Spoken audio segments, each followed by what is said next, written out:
രോഗിക്ക് അസഹ്യമായ പുകച്ചിൽ, വേദന, ചൊറിച്ചിൽ ഇതൊക്കെ ഈ അസുഖത്തിൻ്റെ കൂടെ അനുഭവപ്പെടാറുണ്ട്. പെംഫിഗസ് പോലെയുള്ള ഓട്ടോഇമ്യൂൺ അസുഖങ്ങൾക്കും നല്ല രീതിയിൽ ഹോമിയോപ്പതിയിൽ വ്യത്യാസങ്ങൾ വരാറുണ്ട്. മറ്റ് ഏതൊരു അസുഖത്തെ മാനേജ് ചെയ്യുന്നതും പോലെ തന്നെ ഈ ഒരു അസുഖത്തിനും പ്രധാനമായിട്ടുള്ളത് ഭക്ഷണക്രമം തന്നെയാണ്. ഹലോ ഫ്രണ്ട്സ്, വളരെ റെയറായിട്ടുള്ള ഒരു അസുഖം, അതിനെക്കുറിച്ച് പറയാനാണ് ഇന്ന് ഈ വീഡിയോ ചെയ്യുന്നത്. Familial benign Hailey pemphigus. Pemphigus എന്ന ഒരു ഓട്ടോ ഇമ്മ്യൂൺ അസുഖമുണ്ട്. അത് കുറച്ചുകൂടി കോമൺ ആണ്. എന്നാൽ ഇത് ശരിക്കും പറഞ്ഞാൽ ഒരു ഓട്ടോസോമൽ ഡോമിനൻ്റ് അസുഖമായിട്ടാണ് പറയുന്നത്. ATP2C1 എന്ന നമ്മുടെ ഒരു ജീനിലുള്ള മ്യൂട്ടേഷൻ കാരണം വരുന്ന ഒരു സ്കിൻ അസുഖമാണ് ഹെയ്ലി പെംഫിഗസ് എന്നുള്ളത്. ഈ അസുഖത്തെക്കുറിച്ച് ഇന്ന് പറയാൻ കാരണം റെയറായിട്ടൊരു അസുഖമാണെന്നുള്ളത് കൊണ്ടും ഈ അടുത്ത് അത്തരത്തിലുള്ള ഏകദേശം 15-18 വർഷമായിട്ട് ഈ ഒരു അസുഖം മൂലം ബുദ്ധിമുട്ട് അനുഭവിക്കുന്ന ഒരു വ്യക്തിയെ ട്രീറ്റ് ചെയ്യാനും അത് നല്ല രീതിയിൽ മാറുന്നതിനുമുള്ള ഒരു അവസരമുണ്ടായി. അപ്പോൾ അതിൻ്റെ ആ ഒരു ട്രീറ്റ്മെൻറ്റ് പ്രോട്ടോക്കോളും അതുമായി റിലേറ്റഡ് ആയിട്ടുള്ള പിക്ചേഴ്സും ഒക്കെ ഞാൻ ഇതിൻ്റെ കൂടെ പറയാം. അതുകൊണ്ടാണ് ഈ ഒരു ഹെയ്ലി എന്ന അസുഖത്തെക്കുറിച്ചൊന്ന് പറയാനുള്ള കാരണം.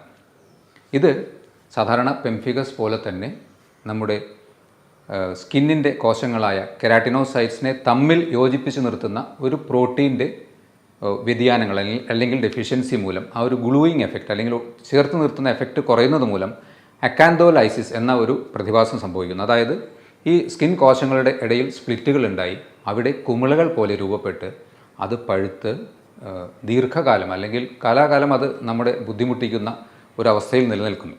അതാണ് ഈ അസുഖത്തിൻ്റെ പ്രത്യേകത. പെംഫിഗസും സമാനമായിട്ടുള്ള ഒരു ഓട്ടോഇമ്യൂൺ അസുഖമാണ്. അതിലും ഇതുപോലെ തന്നെ കുമിളകൾ പോലെ വന്ന് പൊട്ടി പഴുത്ത് അവിടെ സ്കാർസ് രൂപപ്പെടുകയാണ് ചെയ്യുന്നത്. എന്നാൽ ഇത് ഓട്ടോഇമ്യൂൺ അസുഖമല്ല എന്നുള്ളതാണ് ഇതിൻ്റെ വ്യത്യാസം. പെംഫിഗസ് പോലെയുള്ള ഓട്ടോഇമ്യൂൺ അസുഖങ്ങൾക്കും നല്ല രീതിയിൽ ഹോമിയോപ്പതിയിൽ വ്യത്യാസങ്ങൾ വരാറുണ്ട്.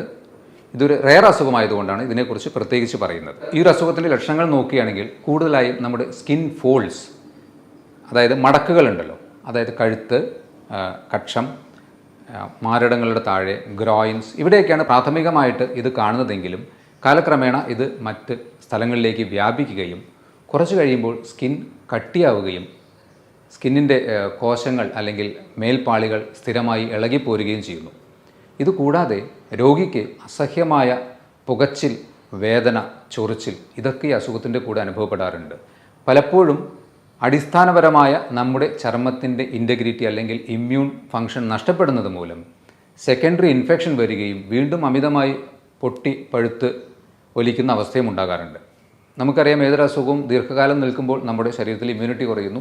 അതുപോലെ തന്നെ ഇതിലും ആ ഇമ്മ്യൂണോ മോഡുലേഷൻ അല്ലെങ്കിൽ ഇമ്മ്യൂണോ ഡെഫിഷ്യൻസി കാരണം ഇത്തരത്തിൽ സ്ഥിരമായിട്ടുള്ള സെക്കൻഡറി ഇൻഫെക്ഷനും ഈ ഒരു അസുഖത്തിൽ വരാറുണ്ട്. മറ്റ് ഏതൊരു അസുഖത്തെ മാനേജ് ചെയ്യുന്നതും പോലെ തന്നെ ഈ ഒരു അസുഖത്തിനും പ്രധാനമായിട്ടുള്ളത് ഭക്ഷണക്രമം തന്നെയാണ്. അതിൽ ഏറ്റവും പ്രധാനമായി ശ്രദ്ധിക്കേണ്ടത് ഏതൊരു അസുഖവുമായി ചേർത്ത് ഞാൻ സ്ഥിരം പറയാറുള്ളത് പോലെ തന്നെ പഞ്ചസാര ഉൾപ്പെട്ട ഭക്ഷണങ്ങൾ മാക്സിമം ഒഴിവാക്കുക.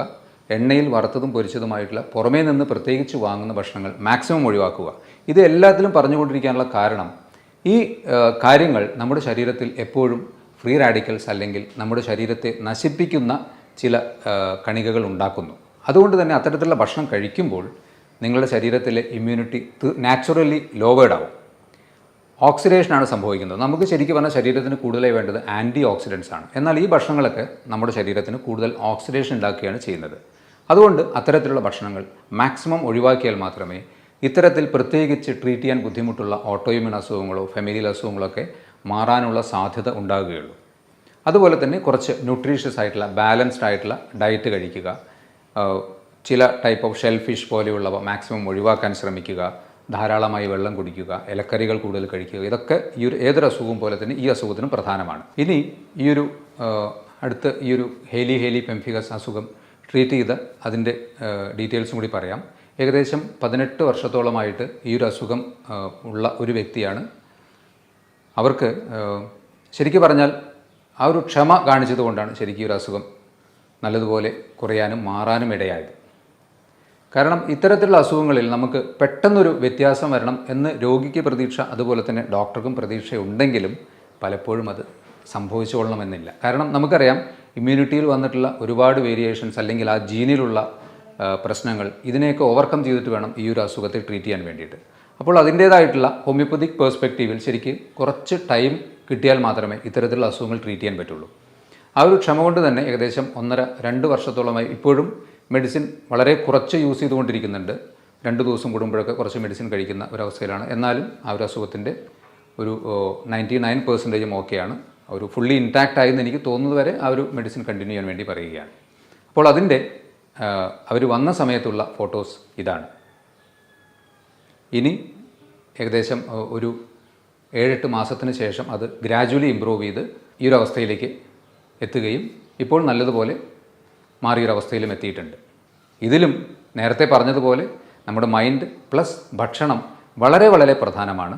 അത്തരത്തിൽ എല്ലാം കൂടി സംയോജിപ്പിച്ച് കൊണ്ടുപോവുകയാണെങ്കിൽ ഇത്തരത്തിലുള്ള അസുഖങ്ങളെ നമുക്ക് മാറ്റാൻ കഴിയുകയുള്ളൂ. ഇതുപോലെ ഉള്ള അസുഖങ്ങൾ അല്ലെങ്കിൽ ഓട്ടോഇമ്യൂൺ അസുഖങ്ങളൊക്കെ ഉള്ള നിങ്ങളുടെ സുഹൃത്തുക്കളോ ഫ്രണ്ട്സൊക്കെ ഉണ്ടെങ്കിൽ അവർക്ക് വേണ്ടി കൂടി ഈ ഒരു വീഡിയോ ഷെയർ ചെയ്യുക. ഇതുപോലെ മറ്റൊരു ഹെൽത്ത് ടോപ്പിക്കുമായി വീണ്ടും കാണാം. ബൈ.